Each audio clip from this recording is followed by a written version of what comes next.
ನಮಸ್ಕಾರ ವೀಕ್ಷಕರೇ, ನಾನು ಉಮಾ. ಇವತ್ತು ನಿಮ್ಮ ಜೊತೆ ಸಜ್ಜೆ ಹಿಟ್ಟಿನಿಂದ ಮಾಡಿದಂತಹ ವಡೆ ಮತ್ತು ತಾಲಿಪಿಟ್ಟಿನ ರೆಸಿಪಿಯನ್ನು ಶೇರ್ ಮಾಡ್ಕೊಳ್ತಾ ಇದ್ದೇನೆ.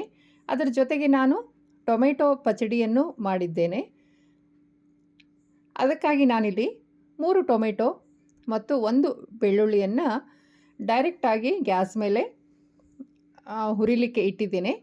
ಈ ರೀತಿ ನಾವು ಟೊಮೆಟೊಗಳನ್ನು ಹುರ್ಕೊಂಡಾಗ ಅದು ಟೇಸ್ಟ್ ಒಂದು ಸ್ವಲ್ಪ ಚೆನ್ನಾಗಿ ಬರುತ್ತೆ ಅಂತ ಹೇಳಿ ನಾನು ಈ ರೀತಿ ಟೊಮೆಟೊಗಳನ್ನು ಹುರಿದು ಅದೆಲ್ಲ ಒಂದು ಸ್ವಲ್ಪ ಮೇಲಿನ ಸಿಪ್ಪೆ ಎಲ್ಲ ಕಪ್ಪಾಗೋವರೆಗೂ ಹುರಿದಿದ್ದೀನಿ.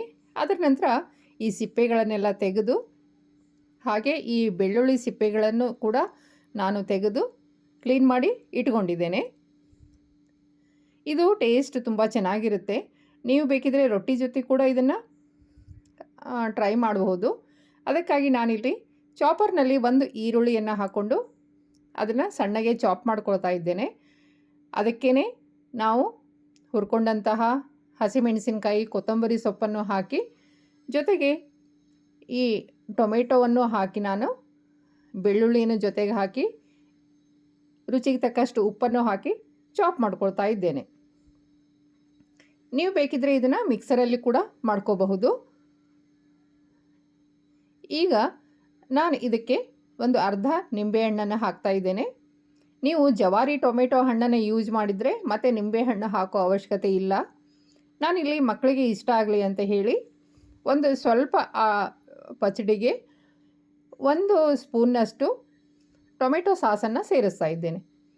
ಈ ಕಡೆ ನಾನು 2 ಬೇಯಿಸಿದ ಆಲೂಗಡ್ಡೆಯನ್ನು ತುರಿದು ಇಟ್ಕೋತಾ ಇದ್ದೇನೆ. ಹಾಗೆ ಇದು ಬೇಯಿಸಿದ ಬಟಾಣೆ. ಈಗ ಬಟಾಣಿ ಸೀಸನ್ ಅಲ್ವಾ, ಹೀಗಾಗಿ ನಾನು ಇದಕ್ಕೆ ಬಟಾಣಿಯನ್ನು ಸೇರಿಸ್ತಾ ಇದ್ದೇನೆ.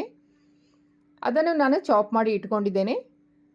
ಇಲ್ಲಿ ನೋಡಿ, ನಾನು ತಾಲಿಪಿಟ್ಟಿನ ಹಿಟ್ಟನ್ನು ಕಲಿಸ್ಲಿಕ್ಕೆ ಇಷ್ಟು ರೆಡಿ ಮಾಡಿ ಇಟ್ಕೊಂಡಿದ್ದೇನೆ. ನೀವು ಇದಕ್ಕೆ ಬೇಕಿದ್ರೆ ಜೋಳದ ಹಿಟ್ಟನ್ನು ಕೂಡ ಹಾಕಿ ಮಾಡಬಹುದು. ನಾನಿಲ್ಲಿ 1 ಬೌಲ್ನಷ್ಟು ಸಜ್ಜೆ ಹಿಟ್ಟನ್ನು ತಗೊಂಡಿದ್ದೇನೆ. ಸಜ್ಜೆಯನ್ನು ನಾವು ಚಳಿಗಾಲದಲ್ಲಿ ಜಾಸ್ತಿ ಉಪಯೋಗಿಸಬೇಕು. ಅದಕ್ಕೆ ನಾನಿಲ್ಲಿ ಒಂದು 5 ಸ್ಪೂನ್ನಷ್ಟು ಕಡಲೆ ಹಿಟ್ಟನ್ನು ಸೇರಿಸ್ತಾ ಇದ್ದೇನೆ. ಹಾಗೆ ಇದಕ್ಕೆ 1 ಸ್ಪೂನಷ್ಟು ಸಾಂಬಾರು ಪುಡಿ, 1 ಸ್ಪೂನು ಅರಿಶಿಣ, 1 ಸ್ಪೂನು ಮೆಣಸಿನ ಪುಡಿ, ಹಾಗೆ ಇದು ತುರಿದು ಇಟ್ಕೊಂಡಂತಹ ಶುಂಠಿ ಮತ್ತು 1 ಸ್ಪೂನು ಜೀರಿಗೆ. ನೀವು ಬೇಕಿದ್ದರೆ ಇಲ್ಲಿ ಅಜವಾನವನ್ನು ಕೂಡ ಸೇರಿಸ್ಕೋಬಹುದು. ಮತ್ತು ನಾನು ಹುರಿದ ಶೇಂಗಾ ಕಾಳುಗಳನ್ನು ಪುಡಿ ಮಾಡಿ ಅದನ್ನೊಂದು ಅರ್ಧ ಬಟ್ಟಲಿನಷ್ಟು ಇಲ್ಲಿ ಸೇರಿಸ್ತಾ ಇದ್ದೇನೆ. ಹಾಗೆ ಕೊತ್ತಂಬರಿ ಸೊಪ್ಪನ್ನು ಸೇರಿಸ್ತಾ ಇದ್ದೇನೆ. ಇದು ಸಣ್ಣಗೆ ಹೆಚ್ಚಿಕೊಂಡಂತಹ ಹಸಿಮೆಣಸಿನಕಾಯಿ ಮತ್ತು ಒಂದು 2ರಿಂದ 3 ಸ್ಪೂನ್ ಆಗುವಷ್ಟು ಎಣ್ಣೆಯನ್ನು ಹಾಕ್ಕೊಂಡು ಇದನ್ನು ಚೆನ್ನಾಗಿ ಕಲಿಸ್ಕೋತಾ ಇದ್ದೇನೆ. ಹಾಗೆ ಇದಕ್ಕೆ ನಾನು ಚಾಪ್ ಮಾಡಿಕೊಂಡಂತಹ ಬಟಾಣಿ ಕಾಳು ಮತ್ತು ಬೇಯಿಸಿದ ಆಲೂಗಡ್ಡೆಯನ್ನು ತುರಿದು ಇಟ್ಕೊಂಡಿದ್ನಲ್ವಾ, ಅದನ್ನು ಕೂಡ ಇದಕ್ಕೆ ಸೇರಿಸಿ ಚೆನ್ನಾಗಿ ಕಲಿಸ್ತಾ ಇದ್ದೇನೆ. ಮೊದಲು ಇದನ್ನು ಚೆನ್ನಾಗಿ ಕಲಿಸ್ಕೊಂಡು ನೀರಿನ ಅವಶ್ಯಕತೆ ಇದ್ದಲ್ಲಿ ಮಾತ್ರ ಒಂದು ಸ್ವಲ್ಪ ನೀರನ್ನು ಹಾಕ್ಕೊಂಡು ಚಪಾತಿ ಹಿಟ್ಟಿಗಿಂತ ಒಂದು ಸ್ವಲ್ಪ ಗಟ್ಟಿಯಾಗಿಯೇ ಇದನ್ನು ಕಲಿಸ್ಕೋಬೇಕು. ಹೀಗೆ ಕಲಿಸ್ಕೊಂಡು ಒಂದು 5 ನಿಮಿಷ ಮುಚ್ಚಿಟ್ರೆ ಸಾಕು. ಅದರ ನಂತರ ನಾನಿಲ್ಲಿ ಮೊದಲು ಅದೇ ಹಿಟ್ಟಿನಿಂದ ವಡೆ ಮಾಡಿ ತೋರಿಸ್ತೇನೆ. ಇದು ವಡೆ ಮಾತ್ರ ತುಂಬ ಸೂಪರಾಗಿ ಬರುತ್ತೆ. ನೀವು 2 ದಿನ ಎಲ್ಲಾದರೂ ಊರಿಗೆ ಹೋಗೋದಿದ್ರೂ ಕೂಡ ಇದನ್ನು ಮಾಡ್ಕೊಂಡು ಹೋದರೆ ಚೆನ್ನಾಗಿರುತ್ತೆ. ಇಲ್ಲಿ ನೋಡಿ, ನಾನು ಅದನ್ನು ಪ್ಲಾಸ್ಟಿಕ್ ಮೇಲೆ ತೆಳ್ಳಗೆ ತಟ್ಟಿ ಎಣ್ಣೆಯಲ್ಲಿ ಡೀಪ್ ಫ್ರೈ ಮಾಡ್ತಾ ಇದ್ದೇನೆ.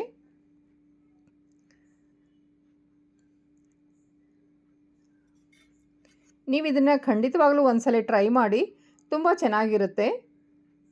ಇಲ್ಲಿ ನೋಡಿ, ಇದು ಎಷ್ಟು ಚೆನ್ನಾಗಿ ಉಬ್ಬಿ ಬಂದಿದೆ. ಟೇಸ್ಟ್ ಕೂಡ ತುಂಬ ಸೂಪರಾಗಿ ಬಂದಿದೆ.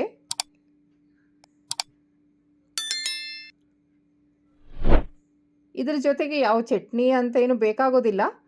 ಆದರೆ ನೀವು ಈ ಟೊಮೆಟೊ ಪಚಡಿ ಜೊತೆ ತಿನ್ಬೋದು ಅಥವಾ ಸಾಸ್ ಜೊತೆ ಕೂಡ ಇದನ್ನು ಸರ್ವ್ ಮಾಡಬಹುದು.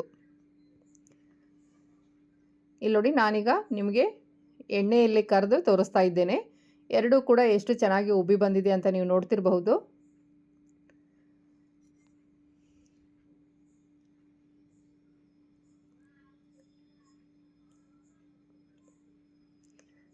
ಈಗ ನಾನು ನಿಮಗೆ ಅದೇ ಹಿಟ್ಟಿನಿಂದ ತಾಲಿಪಟ್ಟನ್ನು ಕೂಡ ಮಾಡಿ ತೋರಿಸ್ತೇನೆ.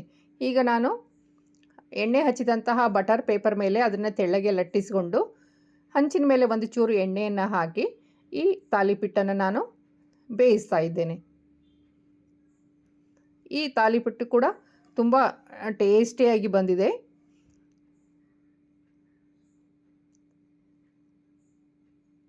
ಇದು ನಾವು ಸಜ್ಜೆ ಹಿಟ್ಟಿನಿಂದ ಮಾಡಿರೋದ್ರಿಂದ ಇದು ಶುಗರ್ ಇರೋರಿಗೂ ಕೂಡ ತುಂಬ ಒಳ್ಳೆ ಬ್ರೇಕ್ಫಾಸ್ಟು.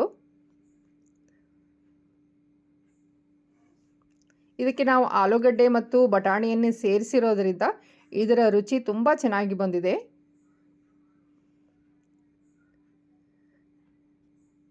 ನಿಮ್ಮಲ್ಲಿ ಸಜ್ಜೆ ಹಿಟ್ಟು ಇಲ್ಲದಿದ್ದರೆ ನೀವು ಜೋಳದ ಹಿಟ್ಟಿನಲ್ಲಿ ಕೂಡ ಒಂದ್ಸರಿ ಇದನ್ನು ಟ್ರೈ ಮಾಡಬಹುದು.